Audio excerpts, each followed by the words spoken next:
Moi, j'ai envie qu'on arrête ce jeu de ping-pong par déclaration entre Cotonou et Niamey. C'est trop facile de venir à la télé dire mon voisin a des bases militaires contre moi. C'est trop facile aussi de venir à la télé dire depuis 60 nous n'avons pas de base militaire, que ceux qui la preuve est rançon de droit, que ceux qui nous accusent sortent des preuves. Nous, on est préoccupés parce que le Bénin va au-delà des gouverneurs actuels du Niger et du Bénin. Les peuples vont au-delà de ça. Et vous savez, la Côte d'Ivoire, les accords de défense de je ne sais quelle année, et, depuis le général Gueye ou depuis Bédier, ces choses ont prévalu en 2010 et ont fait près de 3000 morts selon les bilans officiels. Gbagbo n'est pas coupable, mais qui l'est? Jusqu'aujourd'hui, personne ne le sait. Et on est en 2025, d'autres élections se referont bientôt en Côte d'Ivoire. Et quand c'est comme ça, c'est les intérêts de X ou de... Vous avez écouté Robert Bougie sur ses mémoires, vous entendez tous les débats là, vous voyez comment des puissances peuvent s'obstiner à détruire des nations les unes contre les autres. La jeunesse africaine aujourd'hui est très allumée avec les panafricanistes, avec les réseaux sociaux qui font que les médias ne sont plus tenus par le joug occidental selon la religion des lignes éditoriales très bien ficelées de certains médias. Aujourd'hui, l'esprit est davantage libre. Et quand une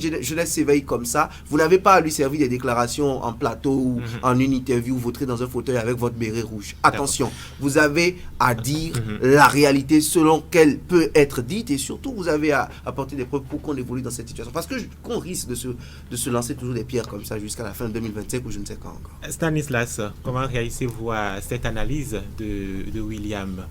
Il faut nous servir plus que des réactions et des déclarations. Des déclarations de part et d'autre pour emprunter vos mots. Non, je vais peut-être vous surprendre. Moi, je n'ai pas besoin qu'on me serve des déclarations, des explications. Il ne fallait pas réagir. Non, moi, je pense déjà que la partie nigérienne n'avait pas à poser la question sur la table.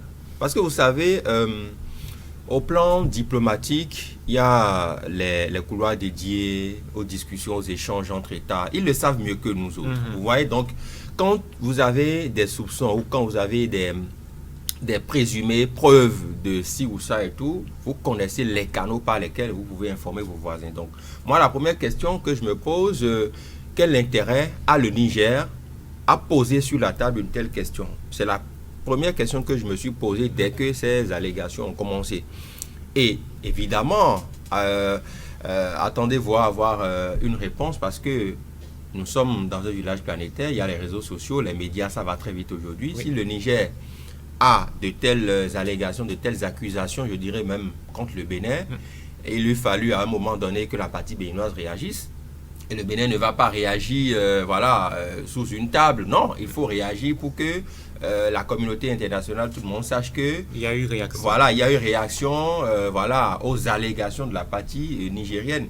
Mais je pense que l'un mis dans l'autre, très honnêtement et très sincèrement, on n'avait pas besoin de poser ces questions de sécurité sur la table. Vous savez, c'est pas pour rien quand on appelle les forces armées ou dans leur corporation, on parle de la grande muette. Il y a franchement des choses pour lesquelles le bas peuple n'a pas besoin d'être informé. Et quand on demande à sortir les preuves. Oui, vous savez, en fait, c'est ce que je dis en fait. Depuis le début, la procédure a été biaisée par la partie nigérienne. On n'aurait pas dû poser ça sur la table parce que quand on demande des preuves, bon, ça va nous servir à quoi aujourd'hui?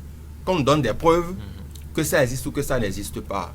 Fondamentalement, à mon sens, je ne pense pas que cela nous servirait parce que même à l'heure actuelle, où le terrorisme ou tout ce que vous voulez sévit au nord des frontières africaines, je vais le dire comme ça pour globaliser, toutes les stratégies que les forces armées des différents États développent, on ne peut pas les exposer sur la table. Et on sait que ces terroristes-là, entre guillemets, ne manquent pas d'intelligence pour trouver de nouvelles manières pour attaquer les États. Donc, on a plus besoin aujourd'hui à unir nos forces face à ce danger qui n'épargne aucune nation malheureusement, que de se lancer des pics sur des médias ou sur les réseaux.